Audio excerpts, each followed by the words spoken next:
सही कह रही है रेणु जी।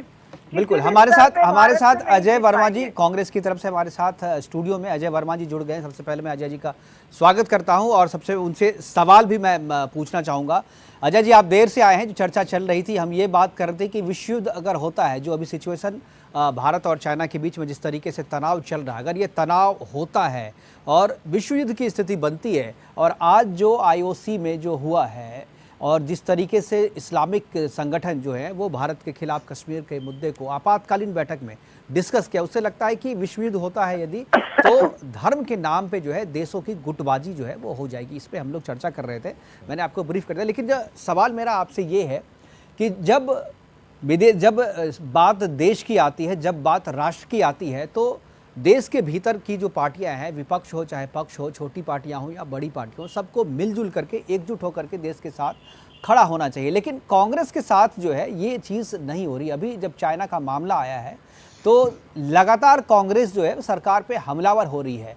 क्या आपको लगता है कि ऐसे समय में जब देश को, जब सरकार को आपके मदद की, आपकी सहायता की, आपकी एकजुटता की ज़रूरत है, आप सरकार पे हमलावर हो रहे हैं, आप मोदी जी पे हमलावर हो रहे हैं, प्रधानमंत्री पे हमलावर हो रहे हैं? क्या आपको लगता है कि ये कांग्रेस का सही है और जो देश जो है, जो जनता जो है, वो इसे माफ़ करेगी?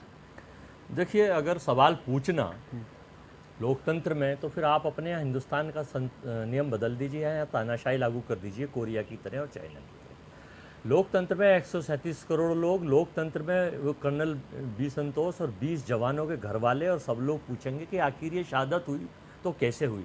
देश के प्रधानमंत्री बड़े जिम्मेदार हैं, विश्व गुरु हैं, 10 ट्रिलियन की इन्होंने हिंदुस्तान की अर्थव्यवस्था को बना दिया है। भारत में अब कोई गरीब नहीं बचा है, कोई आदमी भूखा नहीं सोता है, ये पूरा देश देखता है। नहीं, ये इन्फॉर्मेशन गलत है। आपको आप आलोचना के लिए बता रहा हूँ मैं आपको। जनाब थोड़ा सुन लीजिए, आपने मौका दिया, देरी के लिए क्षमा चाहूँगा मैं। नहीं, बिल्कुल। बहुत दिनों में पहली बार स्टूडियो आया हूँ, वरना घर से ही रहता था मैं ये आपसे कह रहा हूँ कि 40 दिनों से जब विपक्ष भी इस देश का ही है, विपक्ष कोई विदेशी नहीं है, हिंदुस्तान के लोग हैं। सबसे पहले तो देश की सरकार के कुछ बयानवीर सर्टिफिकेट बांटने का काम करते हैं कि राष्ट्रद्रोही हैं। अगर सवाल पूछना जनता के हित में, कोरोना के पीड़ितों के फेवर में, ये राष्ट्रद्रोही और देशद्रोही की श्रेणी में आता है पत्रकारों को, विपक्ष को, तो भाई ये श्रेणी हमें मंजूर है। हम जनता के सवाल पूछते रहेंगे, ईमानदारी से पूछते रहेंगे, बताते रहेंगे। प्रधानमंत्री एक बड़ा संवैधानिक पद होता है। जब प्रधानमंत्री जैसे पद पर बैठकर आप सारी चीज़ें नहीं बताएंगे और जब बोलेंगे कि भाइयों बहनों मित्रों, गलवान घाटी में हमारे, सुन लीजिए आप। बिल्कुल मैं आऊंगा रेणु जी, मैं आप ही के पास आऊंगा। भाइयों बहनों मित्रों, गलवान वादी में हमारे सैनिक मार कर मरे हैं।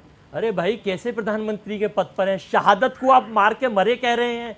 कितना निंदनीय मामला है, आप सोच के नहीं बोलते हैं। और एक और बड़ा आश्चर्य इस लोकतांत्रिक कंट्री में मुझे लगा कि अगर पीएमओ कोई गलती करता है तो पीएम गलती की सुधार करते हैं। यहाँ उल्टा हो रहा है, पीएम गलती कर रहे हैं अपने शब्दों में और पीएमओ उसका सुधार कर रहा है, फिर कहते हैं सुधार कर रहे हैं। कोविड के मामले में भी यही हुआ। 21 दिनों में हम कोरोना की चैन को तोड़ के इस देश से भगा देंगे। आज 90 दिन हो गए, 4.5 लाख मरीज हो रहे हैं, मौतों का आंकड़ा 15,000 पहुंच रहा है, और सारे WHO, हाफकिंस यूनिवर्सिटी, ICMR कह रहे हैं कि 10 लाख 20 लाख बिल्कुल पहुंच जाएंगे। बिल्कुल अजय जी, तो प्लीज मुझे मौका तो दीजिए। बिल्कुल अजय जी, अभी